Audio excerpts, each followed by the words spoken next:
So hi guys, in this video we are going to discuss about Java ఒకటే course ఎన్నో రకాలుగా jobs తెచ్చుకోవచ్చు దాని గురించి. And at the same time ఒక జావా నేర్చుకుంటే ఏ జాబులు తెచ్చుకోవచ్చు, ఎన్ని రకాలుగా మనం జాబులకి అప్లై చేసుకునే దానికి పాసిబిలిటీ ఉంది, ఎందుకని AWS DevOps దీంట్లో యాడ్ చేశారు, ఎందుకని AWS DevOps అనేది దీంట్లో యాడ్ చేశారు అదొకటి. అండ్ ఇంకా విషయానికి వస్తే మనం యాడ్ చేసే పే ఆఫ్టర్ ప్లేస్మెంట్లో ఎందుకని AWS DevOps కూడా మనము ఖచ్చితంగా నేర్చుకోవాలి అనేది ఒకటి. ఎందుకని ఇంకొక విషయం వచ్చేసి ఫ్రెషర్స్ ఏ విధంగా థింక్ చేయాలి, and at the same time Java full stock నేర్చుకుంటే కెరీర్ అప్గ్రేడ్ అవ్వడానికి మనకి ఎలాంటి ఆపర్చునిటీస్, ఏ డొమైన్స్లోకి మనం ఎంటర్ అవ్వచ్చు, and at the same time తర్వాత చూసుకుంటే ఎలా సాలరీస్ ఎలా ఉన్నాయి, ఇవన్నీ విషయాలు మనం క్లియర్గా ఈ వీడియోలో తెలుసుకుందాము. సో ఫస్ట్ మనం ఆలోచించాల్సిన విషయం ఏంటి అంటే జావా నేర్చుకుంటే ఏ జాబ్ను తెచ్చుకోవచ్చు. సో ఇక్కడ ఏంటి అంటే జావా ఫుల్ స్టాక్ అంటే ఏంటి అంటే both front end, back end and database ఇవన్నీ కూడా మనం నేర్చుకుంటాం. దీంట్లో ఫ్రేమ్ వర్క్స్ కూడా. సో దీంట్లో చూసుకుంటే ఫస్ట్ ఫ్రంట్ ఎండ్ విషయానికి వస్తే యూఐ టెక్నాలజీస్ ఏమేమి ఉంటాయి. జనరల్గా HTML5, CSS3, Java script, type script ఇవి ఫ్రంట్ ఎండ్ కింద అంటే యూఐ టెక్నాలజీస్ కింద వస్తాయి. దీంట్లో మళ్ళీ మనము యాంగులర్ కూడా దీంట్లో మళ్ళీ మనం ఏంటి HTML అంటే దాంట్లో కష్టం, జావా స్క్రిప్ట్ అవ్వచ్చు, ఓన్లీ జావా స్క్రిప్ట్ మీద కూడా మనం ఎక్స్పర్టైజ్ అవ్వచ్చు, దాని నుంచి కూడా మనం జాబ్ తెచ్చుకోవచ్చు, ఓన్లీ యాంగులర్ మీద తెచ్చుకోవచ్చు, లేదా ఓన్లీ టైప్ స్క్రిప్ట్ మీద కూడా మనం ప్లాన్ చేసుకోవచ్చు, దాంట్లో కూడా జాబ్స్ ఉంటాయి. అంటే ఈ ఎన్ని కీవర్డ్స్ కూడా మన ప్రొఫైల్లో యాడ్ చేసుకుంటాం. ఓన్లీ జావా స్క్రిప్ట్ కావాలి ఒక కంపెనీకి అంటే మనం అప్లై చేసుకోవచ్చు, ఓన్లీ యాంగులర్ కావాలంటే ఆ కంపెనీకి మనం అప్లై చేసుకోవచ్చు. వెన్ ఇట్ కమ్స్ టు దీంట్లో చూసుకుంటే డేటాబేస్లో ఏమన్నా చాలా ఉన్నాయి, వాటిలో పాపులర్ ఉన్నాయి MongoDB అండ్ MySQL. ఈ రెండు నేర్చుకొని ఓన్లీ MySQL అవ్వచ్చు, లేదా ఓన్లీ MongoDB డెవలపర్ అవ్వచ్చు. ఈ విధంగా కూడా ఆ జాబ్స్ కూడా మనం అప్లై చేసుకోవచ్చు. ఈ కీవర్డ్స్ కూడా మనకి మన ప్రొఫైల్లో యాడ్ చేసుకున్నామంటే మన ఇప్పుడు కంపెనీస్ రెజ్యూమ్స్ హెచ్ఆర్స్ వీళ్ళు ఎతికేటప్పుడు MongoDB డెవలపర్ లేకపోతే MySQL డెవలపర్ అనగానే మన ప్రొఫైల్ కూడా అక్కడ వాళ్ళకి అపియర్ అయ్యేదానికి ఛాన్స్ ఉంది. అప్పుడు మనకి ఆ కంపెనీ నుంచి కూడా కాల్ వచ్చేదానికి మనకి అవకాశం అనేది ఎక్కువ ఉంటుంది. దాని తర్వాత చూసుకుంటే ఫ్రేమ్వర్క్స్ ఏమేమి ఉన్నాయి, చాలా ఉన్నాయి ఫ్రేమ్వర్క్స్ అనేవి. దాంట్లో పాపులర్ React.js ఒకటి ఉంది. React.js అనేది మనందరికీ తెలుసు, ఓన్లీ React.js డెవలపర్కే చాలా హ్యూజ్ ఓపెనింగ్స్ ఉన్నాయి. 4 years 3 years ఎక్స్పీరియన్స్ ఉన్న వాళ్ళకి అరౌండ్ 18 to 25 lakhs దాకా వచ్చేదానికి 3 years ఉన్న వాళ్ళకి కూడా 18 lakhs 20 lakhs వచ్చేదానికి పాసిబిలిటీ అనేది React.js తో ఉంటుంది. సో మనం ఓన్లీ React.js కూడా మనం యాడ్ చేసుకోవచ్చు. అగైన్ React.js ని మన ప్రొఫైల్లో యాడ్ చేసుకున్నాం కాబట్టి ఇప్పుడు ఎవరన్నా companies are looking for React.js profile, definitely again మన రెజ్యూమ్ అనేది అక్కడ కనిపిస్తుంది.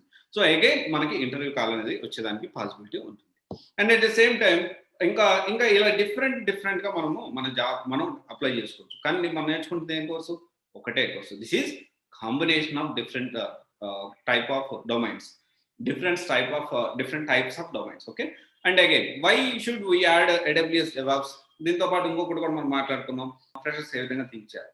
సో ఇప్పుడు ఫ్రెషర్స్ ఏ విధంగా థింక్ చేయాలి అంటే కంపెనీస్ అరే వీడికి మనం ట్రైనింగ్ ఇస్తే ట్రైన్డ్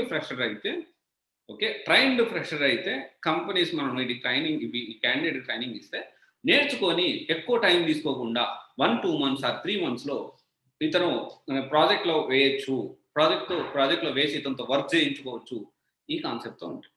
సో AWS DevOps కూడా కొన్ని ఫండమెంటల్స్ మనం నేర్చుకున్నామంటే, బేసిక్స్ మనం నేర్చుకున్నామంటే మనము డెవాప్స్ ప్రొఫైల్ సైడ్ నుంచి కూడా మనము ట్రై చేయొచ్చు యాజ్ అ ఫ్రెషర్.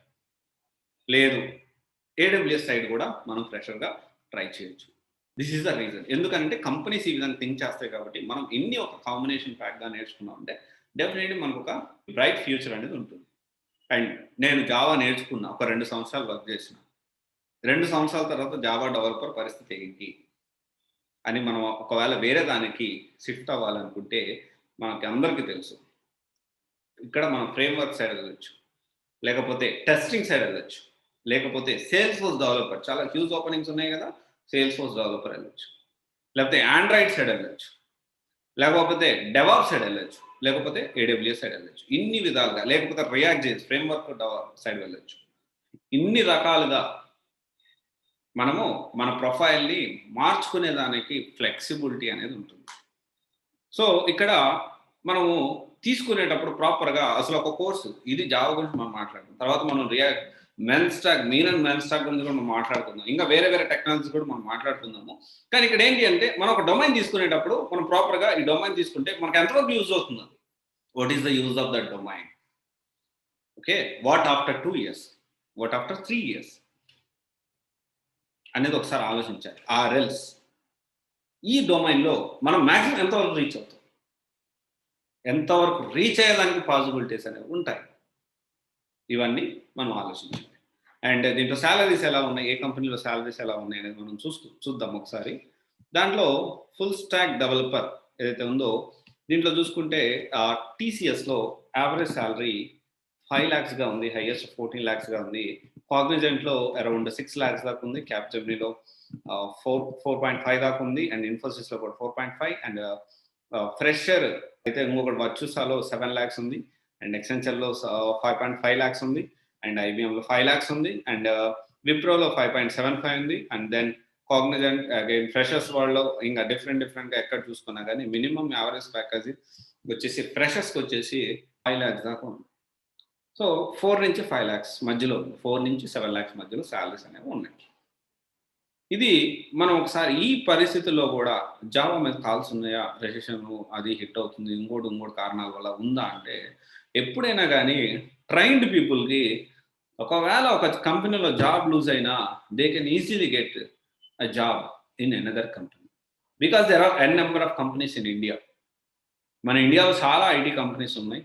దాంట్లో ఫస్ట్ ప్లేస్లో బెంగళూరు ఉంటే, సెకండ్ మనము హైదరాబాద్ ప్లాన్ చేసుకోవచ్చు, థర్డ్ పూణే ప్లాన్ చేసుకోవచ్చు. ఆలోచించి రైట్ డెసిషన్ తీసుకోండి. It doesn't mean that everyone should learn Java first. You can plan your domain according to your profile. Okay, మీ ప్రొఫైల్ని బట్టి మీ ఏ డొమైన్లో అయితే వర్కౌట్ అవుతుందో ప్లాన్ అకార్డింగ్లీ. కొంచెం కష్టమైన నేర్చుకోవాలి అనే మైండ్ సెట్ మీకుంటే చాలా బెటర్ అనేది. సో ఒకసారి మీరు ఆలోచించండి. Thank you. This is Raj signing off. CYC Guidance Private Limited, one-stop solution for all Java-oriented courses. Thank you.